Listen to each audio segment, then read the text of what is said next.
Next stop is year 10, and so here are 15 changes Siege needs. We have to start with a feature I know a lot of people have been asking for, especially console players, and that is more sensitivity options.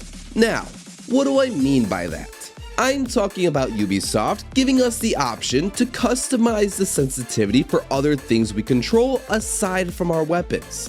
Allow us to choose the sensitivity for Maestro's Evil Eyes, Valkyrie's Black Eyes, bulletproof cameras, and so on. This would make it so much easier to tase, mark, or EMP opponents and gadgets. And I think all Maestro mains who play controller can agree with me on this one, that controlling his Evil Eyes can be super frustrating. And so this is definitely my #1 request for this upcoming season. Now, this next feature may be a bit of a request, but I would personally love the ability to drag my downed teammates. And why stop there? Let me drag downed enemies too. Aside from taking the enemy hostage, this would actually serve a useful purpose. If your teammate gets downed and they are in a bad spot to be revived, you can drag them to safety. And like Frost's welcome mat debuff, the downed player will leave a trail of blood to show the enemy where they were dragged off to.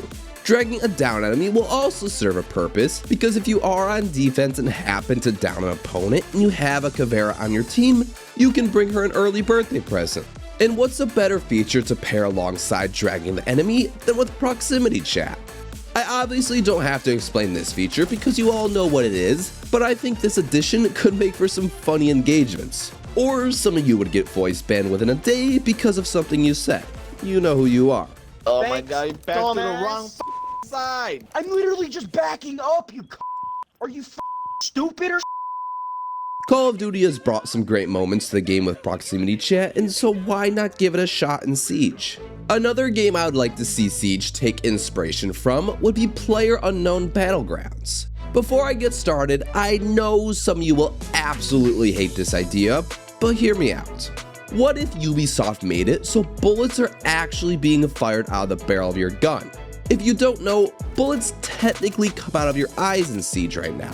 Wherever your eyes can see, your weapon can shoot towards what you're staring at. In PUBG, bullets come out of the barrel of your weapon, and so if both your eyes and barrel cannot see what you want to shoot, your bullets will hit whatever may be blocking your path. Making this update to the weapon mechanics would be game-changing, but it would also remove a lot of the cheesy and unfun engagements many players encounter. For example, you wouldn't be able to do this,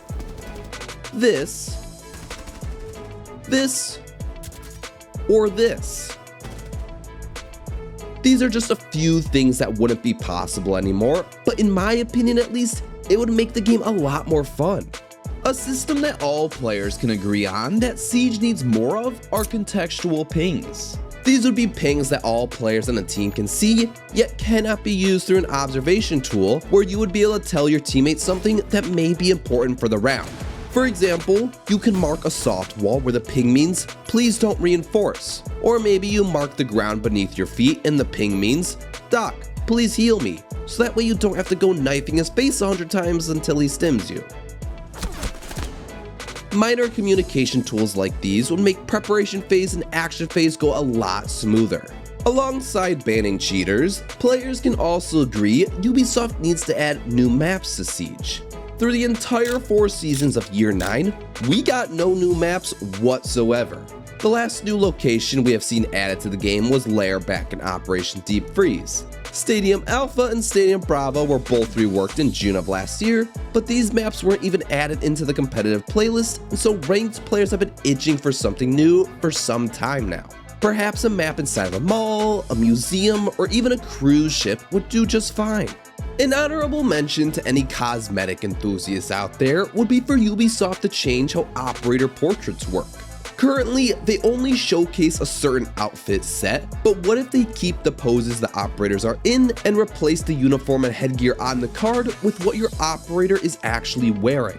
And so operator portraits would be converted to operator poses. I'm sure this would take a huge amount of work for the art team to accomplish, but I think it would look super clean, allowing you to show off your wardrobe at all times to your teammates. While on the topic of cosmetics and buying customization options to further better the look of your operators, an additional way for Ubisoft to help players out with this would be by adding person-to-person trading in-game. How this would work would be very similar to how Rocket League once worked, where you can invite a player from your squad to trade, and then both parties can add a number of items to offer in exchange. This would make for a super simple way to trade with your friends for any items you want that they have. Back to the gameplay, a cool feature that I would like to see tried out in Siege would be body cameras. Basically, these cameras would be accessible to players who are alive by opening up their phone and being able to switch to the body camera of those who are yet to be eliminated. And now, this would serve an actual purpose. Solo queuing is known for being quite difficult because teammates aren't always communicating and you may not know what is going on near them. So, to counteract this, players who are alive would be given the option to spectate their teammates' point of view and be given the opportunity to gather more information without needing communication 24/7. I think this would be a massive help to anyone solo or even duo queuing. But perhaps you're playing with a full group of friends and you all want to play a custom game instead of quick match or ranked. Well, playing custom games can get quite boring quite quickly because there's just a lack of settings made available to customize your game. Right now, you can choose your map, adjust player health, and a few more things, but nothing really game-changing. So why not allow us to change weather, the time of day, allow for unlimited gadget uses, respawn, and so on. Even giving us the option to add an additional hostage on the map would allow us to play Capture the Flag. Well, I guess Capture the Hostage. The community would have an endless amount of ideas for custom game maps, but right now, they're just lacking the tools. And as mentioned earlier, communication is a big part of Siege and a primary factor in what makes a good team. But unfortunately, not everyone communicates via voice chat, and what you are left with is either silence or a system where players who are on an observation camera can yellow ping an enemy without them knowing. The Siege community is rather split on whether this system should be in the game or not, because competitive players say it is too powerful of a feature and also makes red pinging irrelevant, but on the other end, casual players enjoy this feature because they may not know the name of the location of an enemy they're trying to call out to their team, and so saying he's on yellow ping is a much easier thing to do. But I may have a potential workaround. Allow for all players to still yellow ping a location, but only allow that ping to be seen for their eyes only. When players ping, they can see the name of the room where their ping is located, so they can still call it out verbally, and on top of that, Ubisoft should create voice lines for operators calling out in-game where an enemy is being marked, so anyone who is alive can listen to the call out from the operator if their teammates don't want to use their voice chat. Obviously, this would require some work to properly implement, but it's just a thought on how to remove the common engagement where players get shot and eliminated through a wall because of a drone yellow pinging them that they don't know about. Now, since you probably weren't a fan of my last suggestion, allow me to suggest something that all players can agree on. Ban console cheaters. Even PC players have had enough of them. Through my experience and as well as others, there are too many cheaters in ranked to indulge in third-party accessories and software, and Ubisoft knows about them supposedly, but all the cheaters get are a slap on the wrist. Siege has said they would rather give these cheaters input delay instead of outright banning them, which makes no logical sense. If a player cheats, they should no longer be able to play the game. On top of all this, it has been known that there are workarounds to input delay mousetrap places on players, and so it's not even a viable penalty to cheaters at all times. Now, I understand cheating is a very difficult concern to deal with, but banning anyone who cheats is a step in the right direction from removing this plague from the game. Enough about pings and communication, let us look at something more fun, like emotes. How would you guys like to see emotes be brought into Siege? Now, I'm not talking about TikTok dances and whatnot, but more so hand gestures. Perhaps different ways to give someone the finger, maybe make a heart with your hands, or something else that is simple, yet not a dance with music playing in the background. It would just be something fun to use, bringing more funny moments to your game. Something I would like to see removed from the game, well, from ranked at least, would be kill cams.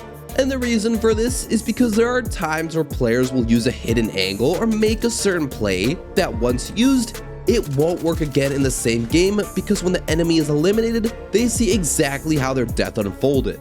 Removing kill cams would hide creative plays, allowing them to be used more than once. And if a player is really interested in how they were taken out, replay mode is available after the game.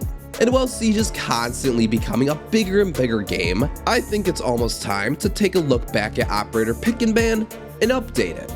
As of Year 9 Season 4, there are 37 attackers and 37 defenders, and teams are only able to ban a combined total of 2 operators per side. Pick and Ban was first introduced with Operation Parabellum way back in Year 3, and since then, the operator count has nearly doubled in size, and so I think it's time for players to be able to ban 2 defenders and 2 attackers per team. And with that said, obviously these are just suggestions I'd come up with, but hey, even if they sound good on paper but turn out to be horrible in game, or vice versa, that's why we have a test server for a reason.